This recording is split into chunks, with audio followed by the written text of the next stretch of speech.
Welcome once again to Lehto's Law. Here's Steve Lehto. As I've mentioned before, I read all the comments below my videos, or as many as I can, and I try to respond to the ones where people ask me questions. And somebody asked me a question, and it was kind of out of context because it didn't really apply to that video, but it was a good question that I thought I should answer that. So the question was asked by KC regarding somebody who gets counterfeit money given to them. Unbeknownst to them, they've got counterfeit money. They go someplace and try to use it, and the store goes, hey, that's counterfeit bill. They don't give it back to you. They usually keep it and turn it over to the authorities. So now you just lost that bill, and you're out. Does that seem fair? And unfortunately, that's the way it works. So I'm going to explain to you the laws regarding counterfeiting. And it's something that doesn't happen that often with respect to somebody finding a counterfeit bill in their possession, but I've seen it happen. I mentioned before I worked at a gas station when I was a younger man, and I was not the guy who took the bill in, but a guy I worked with, a little bit older than me. Somebody came in and tried passing a counterfeit $50 bill. And this is before all the modern bills that they have nowadays. And my friend took one look at it and goes, this is a counterfeit bill. And we had a safe that you could put things into, but not take things out of without knowing the combination. And there was a slot in the top of the safe, and you'd put something in the slot and you crank a handle, and this whatever you put in there would drop into the safe. And so my coworker took the $50 bill, walked in, dropped it in there, cranked it, walked back out and goes, dude, that the bill you just handed me is a counterfeit. So number one, you need to give me some better money. And number two, you're going to have to come back tomorrow and talk to the owner of the station about that bill. And what's weird is the guy was actually a fairly regular customer. And he did not get bent out of shape by that. And I can, at the time, remember, I was worried. Like, this guy might snap. You take the guy's 50 from him and say you're not giving it back. But the next morning, the owners of the gas station, I believe they called the bank. But long story short, somebody showed up at the station that had federal authority.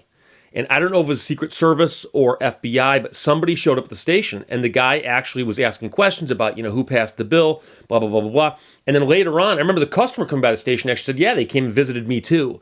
And what's interesting is that guy had money. He was a well-off gentleman. And he was bummed that he lost $50, but he didn't snap. And what's weird is he continued coming into the gas station, and he did not blame my friend for sinking the 50 in the safe. But it's one of those things. I remember the pizzeria near my house a couple years back had a $5 bill, counterfeit $5 bill, pinned to the bulletin board behind the cash register. And it was a bad five. I mean, it was somebody literally had taken a $5 bill and run it through a some kind of bad copier or something. And it was just a really, really bad counterfeit. But the point is that if you get a counterfeit bill handed to you and you don't spot it, then you go to pass it off to somebody else and they spot it. They don't have to accept it as money because it's not money. But they also, there's a question about whether they need to give it back to you or not. But the real question is, if they gave it back to you, you can't pass it. You cannot pass it. And that's where this falls apart. So you should know that the laws on counterfeiting are very, very serious. Now, counterfeiting is a big problem. There's a lot of counterfeit money in circulation. There's been some famous cases of counterfeiters out there. And with technology the way it is, counterfeiting is not that difficult to do. But the penalties are so extreme that you really don't want to do this. So first of all, you should know that counterfeiting is a federal statute that outlaws counterfeiting. But there's also state laws against counterfeiting. So if you were to counterfeit money and make it yourself, that's a violation of state law and a violation of federal law. The federal law, trust me, is much, much harsher in most states, as far as I can tell, most places, than the state laws. But the state laws are also ugly. So it's a very, very bad thing to be involved in. But then passing counterfeit money knowingly is also a violation of the law. So if you made it and passed it, you broke two laws. But if somebody gave it to you and you said, oh, that's counterfeit, and you went to pass it, that's a violation of the law also. So the second you have it and realize it's counterfeit, the game's over. So the first thing is 18 USC Code, Section 471, And USC, I've had people ask me about this, stands for United States Code in this context, not University of Southern California. USC says 18 USC section 471. So 18 is the chapter and 471 is the section. And it's called Obligations or Securities of the United States. Whoever, with intent to defraud, falsely makes, forges, counterfeits, or alters any obligation or other security of the United States shall be fined under this title or imprisoned not more than 20 years or both. So notice that it says with intent to defraud. Now, it's hard to accidentally make money without intent to defraud. So the intent to defraud is going to be pretty easy to show if you're printing money, contrary to anything the B-52s have said in a song. Heavy equipment. So whoever with intent to defraud falsely makes, forges, counterfeits, or alters any obligation or other security of the United States shall be fined or imprisoned not more than 20 years or both. And notice it says any obligation, also says if you alter. So I'm sure you've heard that there's stories of people who take bills of one denomination and try to make them look like bills of another denomination. But the point is that it does say with intent to defraud. But that one, like I said, is pretty much of a slam dunk here. And by the way, then I said before that the manufacturing of the money is one violation. The use of the money is another violation. So the very next section in 18 USC is 472, uttering counterfeit obligations or securities. And someone else sent me an email and was asking me to explain uttering in this context. And utter, U-T-T-E-R, utter, as opposed to udder, U-D-D-E-R, which is a part of a cow. Utter means to use or deal with. In this context, it's an old school legalistic term. We don't use it very often. Usually, in most common sense usages, most common language usages, utter literally means like the extreme. Like he was utterly the worst thing I'd ever seen. You know, that kind of thing. But whoever with intent to defraud passes, utters, publishes, or sells, or attempts to pass, utter, publish, or sell, or with like intent brings into the United States or keeps in possession or conceals any falsely made, forged, counterfeited, or altered obligation or other security of the United States shall be fined under this title or imprisoned not more than 20 years or both. So whoever with intent to defraud passes, utters, publishes, or sells. And so all of those things are describing what you would be doing if you had a counterfeit bill and you tried to use it. Because you are doing that with intent to defraud if you know the bill is not good. So if you walked into a store and you had the bill in your possession and did not know it was counterfeit, and you went to use it, okay, arguably you've done nothing wrong because you have no intent to defraud. But the problem, of course, is that how do they know what you're thinking? How do they know what your intent is? How does anybody know what your intent is? And so the prosecutors or the police or whoever it is that are looking into this are going to be looking at the circumstances surrounding it. And yeah, if you just got it in your change and tried to use it again, the odds of being prosecuted for that are pretty slim. But on the other hand, if you tried to use it and somebody goes, hey, this is counterfeit, and they gave it back to you, and you went and used it someplace else, then guess what? You knew it was counterfeit. Somebody told you it was counterfeit. So that's a problem. And so that could be a 20-year stretch in prison. 20 years. That's some serious time, my friends.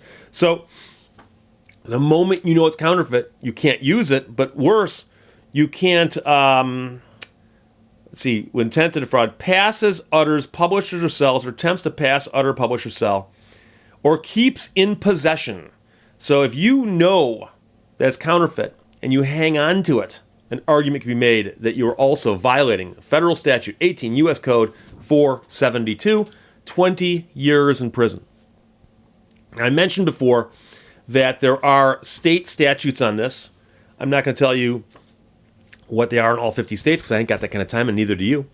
But I can tell you that in Michigan, the blue law book's behind me, 750.251 MCL, Michigan compiled laws, forgery of bank bills and notes. Any person who shall falsely make, alter, forge, or counterfeit any bank bill or promissory note payable to the bearer thereof or to the order of any person issued by this state or any of its political subdivisions or municipalities, or by any incorporated banking company in the state or in any of the British provinces of North America or in any other state or country or payable therein at the office of any banking company incorporated by any law of the United States or any other state with intent to injure or defraud any person shall be guilty of a felony, punishable by imprisonment in the state prison not more than 7 years. So pretty much forgery will get you 7 years in prison, and that also would appear to cover counterfeiting, because it does say any person who shall falsely make, alter, forge, or counterfeit. So 7 years in prison. So you get busted for counterfeiting in Michigan. You hope the state goes after you as opposed to the feds. The state can only get you for 7 years. The feds can get you for 20. 750.252, possession of counterfeit notes with intent to utter same as true. Any person who shall have in his possession at the same time 10 or more similar, false, or altered, forged, or counterfeit notes, bills of credit, etc., etc., etc., knowing the same to be false, altered, forged, or counterfeit with intent to utter the same as true, and thereby to injure and defraud as aforesaid, shall be guilty of a felony, punishable by imprisonment in the state prison not more than 7 years. So if you got one, bad news. You got 10 or more, it's even worse news. And then finally, 750.253, uttering counterfeit notes as true. Any person who shall utter or pass or tender in payment as true any such false, altered, forged, or counterfeit note, certificate, or bill, etc., etc., knowing the same to be false, altered, forged, or counterfeit with intent to injure or defraud shall be guilty of a felony, punishable by imprisonment of not more than 5 years and a fine of not more than $2,500. So, again, let's get back to the example of the $5 bill at the pizzeria, okay? Guy walks into a pizzeria, goes, I want that pizza, here's $5. Guy looks at the $5 bill, goes, dude, this is fake. It's a bogus $5 bill. Customer reaches over the counter, takes it back, pays the real $5 bill. Guy walks around to the next door where there's a party store, we call them here, and he drops the $5 bill on the counter, and he buys something with it and he walks out. Party store owner picks it up and goes, hey, it's a fake $5 bill. Calls the police. Police come out and go, yeah, it's a fake $5 bill. Pizzeria guy walks over and says, yeah, guy tried passing it in my place. I told him it was fake. Guy walked around here and passed it. They can go grab that guy, bust him, and on those facts, probably convict him for uttering a counterfeit note as true in the state of Michigan. And that, my friends, will get you 5 years in jail. And if the feds were to step in, if it was a Federal Reserve note, they could as well. So that's a situation with counterfeit money. If you encounter it, be very, very careful. Nowadays, the bills are much easier to tell. So when someone's handing you lots of money, be very, very careful.